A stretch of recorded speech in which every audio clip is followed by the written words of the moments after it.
Hizbul-Waton di SMK Muhammadiyah Sampis bersama Rakanda ya teman-teman ya. Oke, silahkan bercerita sebelum kita berbincang lebih lanjut. Perkenalkan, nama saya Muhammad Andi. Saya dipanggil dengan Rakanda Andri. Saya lahir di Sampit. Sukunya suku Dayak. Hobi saya pertama melatih, yang kedua olahraga. Ya mungkin itu saja perkenalan singkat dari saya sebagai pelatih di Gerakan Kepanduan Hizbul-Waton, khususnya di Pangkalan SMK Muhammadiyah Sampit ini. Baik teman-teman, mungkin ada yang masih bingung ya, di SMK Muhammadiyah Sampit ini memiliki ekstrakurikuler yang namanya Hizbul-Waton ya, Rakanda. Mungkin ada yang masih bingung sebenarnya Hizbul-Waton itu apa sih di sekolah Muhammadiyah itu? Jadi Hizbul-Waton itu seperti yang kita ketahui bersama, dari namanya aja itu memang berbeda dari kepanduan yang lain. Mungkin kalau di Indonesia kita kenal dengan sebutan Pramuka, Praja Muda Karana kan. Tapi khusus di Persyarikatan Muhammadiyah, karena keluar juga surat keputusan dari pimpinan pusat Muhammadiyah bahwasanya organisasi Gerakan Kepanduan Hizbul-Waton yang khususnya sebagai ortom yang ada di Persyarikatan Muhammadiyah mulai diizinkan kembali, yang sebelumnya itu sempat dibekukan, artinya dilebur menjadi satu, menjadi pramuka juga. Tapi di tahun 1999 muncullah surat keputusan dari pimpinan pusat kita bahwasanya ini adalah sebagai salah satu ortom yang mendidik kader-kader pemuda-pemuda yang khususnya yang berada di Muhammadiyah dalam gerakan-gerakan kepanduan yang sifatnya mungkin merajuk kepada dakwah Islam amar ma'ruf nahi munkar. Mungkin seperti itu. Kalau singkat dari apa sih gerakan kepanduan Hizbul-Waton? Intinya kalau kita bicara gerakan kepanduan Hizbul-Waton itu sama seperti pramuka. Cuman kita lebih tujuannya lebih kepada dakwah Islam amar ma'ruf nahi munkar. Sama ya, kepanduannya seperti pramuka, tapi dia nilai-nilai keislamannya lebih ditonjolkan di Iya, betul sekali. Muhammadiyah gitu ya. Iya. Nah, teman-teman mungkin sudah paham ya tentang perbedaan antara sekolah yang umum seperti itu biasanya wajibnya pramuka. Nah, kalau di sekolah Muhammadiyah itu wajibnya HW atau Hizbul-Waton. Selanjutnya mungkin saya ingin bertanya, apa saja sih sebenarnya yang diajarkan di HW itu sendiri, kegiatan-kegiatannya seperti apa, bisa dijelaskan ya Rakanda? Oke, kegiatan di HW sendiri itu mungkin kita sudah mengetahui ya, hampir sama seperti pramuka. Cuman tadi kita merujuk kembali bahwasanya kita lebih mengedepankan nilai-nilai Islamnya. Kalau latihannya itu mungkin seperti baris berbaris, ada latihan pioneering, mungkin lah itu latihan keterampilan pandunya lah. Kalau kita bilang itu LKP, latihan keterampilan pandu seperti semapur, morse, sama seperti gerakan kepanduan yang lain seperti pramuka yang umumnya di Indonesia. Ya. Nah, adapun kegiatan yang khusus yang tadi kita tonjolkan nilai-nilai Islaminya, ya mungkin seperti anak-anak kita ajak untuk sholat berjamaah, kita ajak untuk membaca Quran, terus kita berikan tausiah-tausiah tentang agama, bagaimana masa-masa pubertas itu bagaimana, mungkin kita lebih tekankan ke arah situ, karena anak-anak yang saat ini ya kalau boleh jujur, kadang-kadang kalau kita tanya bagaimana cara mandi wajib, mereka bisa nggak tahu, padahal sudah umur mereka ini sudah memang memasuki masa balik. Nah, seperti itu, maka kita lebih tekankan lagi ke arah sana, walaupun memang di samping kita menekankan ke arah nilai-nilai Islam, kita juga tetap ada yang namanya keterampilan pandu, karena itu adalah salah satu ciri khas kita melaksanakan kegiatan pandu, dan seperti Hizbul Waton yang kita laksanakan ini.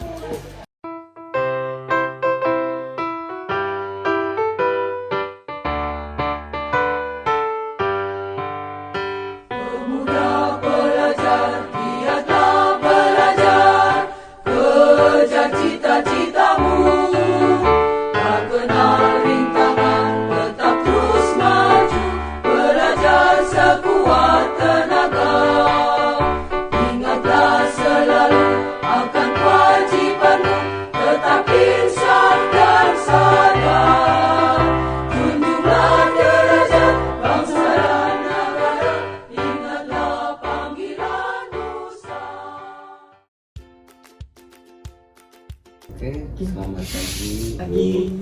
Ketemu lagi kita. Alhamdulillah, semoga ibu sehat. Sama-sama, Baik, saya sama sehat, Bapak ya. juga dan Ini acara rutin kita, bukan acara sih sebenarnya, ini monitoring ya Iya, siswa kita.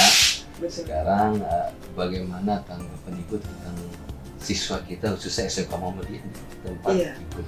Pertama kami berterima kasih Pak, karena saya dulu meminta anak yang magang itu harus punya laptop gitu. Jadi 3 anak di sini, Cindy, Nur, dan Mega bisa berkembang jauh lebih baik daripada yang magang sebelum-sebelumnya ya untuk tingkat SKPA. Nah, dengan mereka membawa laptop dan ada pengarahan intensif dulu sekitar seminggu di sekretariat, saya melihat mereka ketika ditaruh di bidang maupun yang di sini itu sudah punya program, datang tidak pernah terlambat, pulang pada waktunya, kemudian tidak ngobrol di kantor, produktif gitu ya. Sebagai contoh, Cindy yang berada di sekretariat, kadang malam karena kami sekarang surat itu pakai PDF Pak, jadi jarang fisik surat tuh hadir duluan gitu. Jadi biasanya PDF dulu, bisa 2 hari sebelumnya sudah dikirim PDF karena lapornya pun lewat link. Nah akhirnya dia sudah paham, malam saya WA-kan surat yang berbentuk PDF, pagi dia sudah print, kemudian dikasih lembar disposisi, penomoran surat, sampai nanti keluar dari kepala dinas atau saya ketika mewakili didistribusikan ke bidang-bidang. Nah, seperti penetaksan surat, paham, kemudian pelaporan baik di bidang latas, pemda, di tempat mereka, Mega dan Nur juga memahami itu. Sekarang surat itu dilaporkan di link Pak Pekerjaan kita, dan biasa di link itu beberapa waktu kemudian ada rekap dengan merah, kuning, hijau. Yang merah itu belum mengirim, kuning mengirim belum selesai, dan hijau sudah betul. Atau ada sadis lagi, cuma merah sama hijau. Merah belum mengirim, hijau sudah selesai. Nah, anak-anak diajari dengan pola bekerja saat sekarang, di mana teknologi itu sudah mendominasi, kemudian semua pekerjaan tidak harus berbentuk fisik, jadi kita biasa kirimnya juga lewat link. Nah, mereka paham ketika ada surat, yang pertama saya ajarkan deadline-nya kapan. Nah, karena lewat link, saya selalu mengajarkan kalau bisa H-3 atau H-2, karena pada H-2, H-1 itu sudah sibuk banget jaringannya, kita sudah susah untuk masuk gitu ya. Jadi ada untungnya, bekerja lebih cepat, artinya secara prestasi lebih bagus. Kalau ada yang salah pun bisa memperbaiki diri. Kemudian ketika agak lambat, link sudah sibuk, susah diakses, itu justru malah menghambat. Jadi teknologi itu memang tidak semuanya bagus. Di satu sisi juga berdampak tidak baik, tetapi jika kita sigap, itu justru menjadi keberuntungan buat kita. Nah, ini yang saya tanamkan dengan anak-anak, memahami dunia kerja era kekinian, di mana teknologi sudah mendominasi. Terima kasih Bu. Kira saya dari sekolah juga kita akan membentuk lagi, akan memberikan mereka lagi. Yang jelas kita bekali secara attitude ya. Kemudian juga kadang-kadang mereka kompetensi Bu, cuma secara attitude kadang-kadang kurang. Nah, di sini biasanya bersinkron dengan employability skill. Nah, situ yang ini jadi masukan, jadi input bagi sekolah SMK. Iya. Terima kasih sekali lagi. Boleh saya tambahkan sedikit Pak? Boleh Ibu, silakan. Jadi memang sebenarnya anak ini mungkin punya potensi dasar semua Pak. Tetapi ketika dia dilepas pada pihak yang bukan gurunya, maka pihak yang menerima ini yang harus bisa memantau sebenarnya bagaimana kenyamanan seorang siswa berada pada bagian ketika ditempatkan. Karena apa? Bisa jadi kita sebenarnya nyaman, tapi yang merasakan jadi nggak nyaman. Nah ini kalau berlangsung selama 4 bulan mereka magang, berdampaknya negatif. Jadi saya juga memantau itu.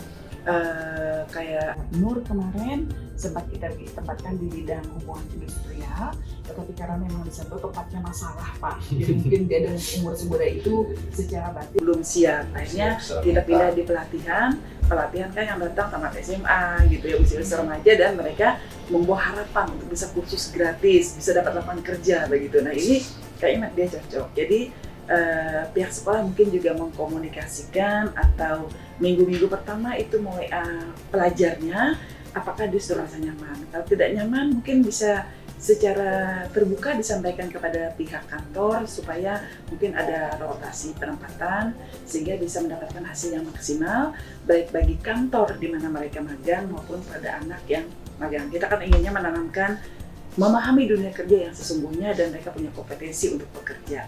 Jadi mudah-mudahan dapat kedua-duanya. Terima kasih Ibu. Terima kasih Pak.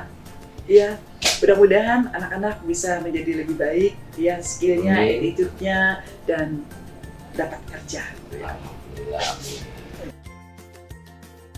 Assalamualaikum warahmatullahi wabarakatuh. Saya Mega Dewi Astuti dari jurusan Perbankan Syariah. Saya magang di Dinas Tenaga Kerja dan Transmigrasi. Saya ditempatkan di Penta. Pekerjaan setiap hari melayani pencakar pembuatan AK1, mengagenda surat masuk dan keluar, menginput data pencakar. Manfaat magang mungkin bisa mendapatkan ilmu dan bisa menjadi yang lebih baik untuk kita bekerja selanjutnya. Nama saya Nur, saya magang di divisi bidang atas. Manfaat magang membuat saya percaya diri, tahu bagaimana dunia kerja sebenarnya.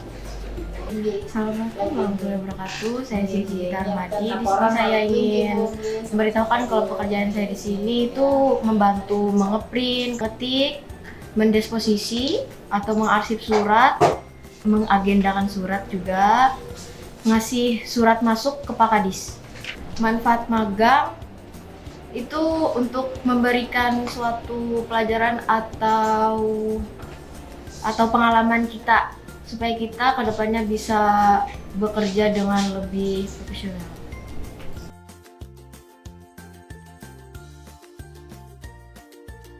Selamat pagi Ibu, kami dari SMK Muhammadiyah. Kebetulan ada jadwal monitoring untuk siswa magang dari SMK Muhammadiyah, khususnya yang di server PKI. Kira-kira tanggapannya bagaimana dari secara kompetensi dan attitude-nya ya? Selamat pagi juga Bapak, terima kasih juga untuk kunjungan monitoring untuk siswa yang ada magang tempat kami saat ini. Kalau secara keseluruhan, kami mengapresiasi siswa-siswa yang ada di tempat ini karena semangat mereka untuk belajar itu patut kita dukung karena kelihatan sekali semangat mereka untuk mengikuti berbagai macam kegiatan yang kita adakan di kampus ini. Terkait juga untuk masalah teknik jaringan, mereka sudah ada pengalaman sedikit di sekolah, kemudian kita untuk penyebaran jaringan Polnet itu mereka juga terlibat dan mereka juga antusias sekali. Gitu.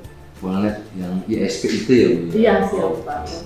Jadi mereka juga ikut terlibat aktif dan mereka sangat sepertinya juga sangat tertarik karena berdasarkan jurusan mereka juga, mereka sedikit selain mereka mendapat pengetahuan mereka, itu juga mungkin praktek mereka di lapangan menambah juga wawasan mereka Pak.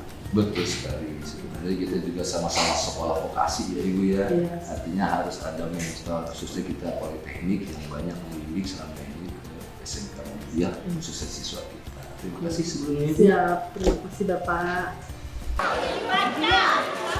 Assalamualaikum warahmatullahi wabarakatuh. Perkenalkan, nama saya Bagas Guntara Santik saya alumni SMK Muhammadiyah Sampit tahun lulus 2014 dengan jurusan Teknik Komputer dan Jaringan. Alhamdulillah selama saya sekolah di SMK Muhammadiyah Sampit, saya mendapatkan banyak ilmu dari segi akademik maupun yang non-akademik. Keunggulan dari SMK Muhammadiyah Sampit bagi saya adalah memiliki guru-guru yang berkompeten totalitas dalam mengajar dan mendidik siswa dan siswinya untuk menjadi generasi muda yang berprestasi, terutama menanamkan iman dan takwa kepada siswa dan siswinya tentunya. Ada dua guru favorit saya nih, yaitu Pak Johan Firmansyah dan Ibu Eti Silviani pada saat itu ya. Pak Johan adalah guru teknik komputer dan Ibu Eti adalah guru matematika saya pada saat itu. Beliau-beliaulah yang memberikan semangat dan motivasi pandangan ke depannya bagi siswa dan siswinya, khususnya bagi saya pribadi, dan tidak kalah berjasanya juga untuk guru-guru yang lain pada saat itu. Pesan untuk SMK Muhammadiyah Sampit dari saya, agar selalu mencetak generasi-generasi muda yang berprestasi, berakhlak mulia, dan mampu bersaing di dunia kerja. Mungkin cukup sekian dari saya. Terima kasih, SMK Disa. Assalamualaikum warahmatullahi wabarakatuh. Baik teman-teman, itulah tadi keseruan kita dalam program Lonceng Pelajar di SMK Muhammadiyah Sampit. Tetap saksikan program Lonceng Pelajar hanya di Sampit Televisi, bersatu untuk maju.